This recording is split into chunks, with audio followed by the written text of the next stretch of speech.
একটা মেয়ের সংসারে অশান্তি দিনের পর দিন বেড়েই যাচ্ছে। মেয়েটার সংসারে অশান্তি শুধুমাত্র সংসারে সীমাবদ্ধ নেই, মেয়েটার সংসারে অশান্তির কথা গ্রামের প্রায় প্রত্যেকটা মানুষই জেনে গেছে।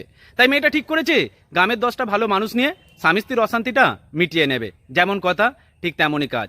মেয়েটার জন্য বিচারের সভা বসেছে, কিন্তু বিচার সভায় বসে প্রত্যেকটা মানুষই একটাই কথা বলছে, তুমি একটা মেয়ে, তোমাকেই সংযত হতে হবে। মেয়েটা চোখের জল নিয়ে প্রত্যেকটা মানুষের হাতে পায়ে ধরে বোঝাতে চেষ্টা করছে সে কোনো অপরাধ করেনি, কিন্তু মেয়েটার চোখের জলের মূল্য কে দেবে? বরং কিছু কিছু মানুষ বিচারের সভায় বসেছে যারা মেয়েটাকে ঘুরিয়ে কোশ্চেন করছে, তোমার স্বামী কি তোমায় সুখ দিতে পারে না? আচ্ছা বলো তো, একটা মেয়ে কি ভরা বাজারে বসে কিংবা বিচারের সভায় বসে সে তার কষ্টের কথা বলতে পারে? একজন স্বামী চাইলে কিন্তু মেয়েটাকে, বাড়ির বউটাকে বাজারি বানাতে পারে, কিন্তু মেয়েরা কখনোই স্বামী নিন্দা সকলের সামনে করতে পারে না।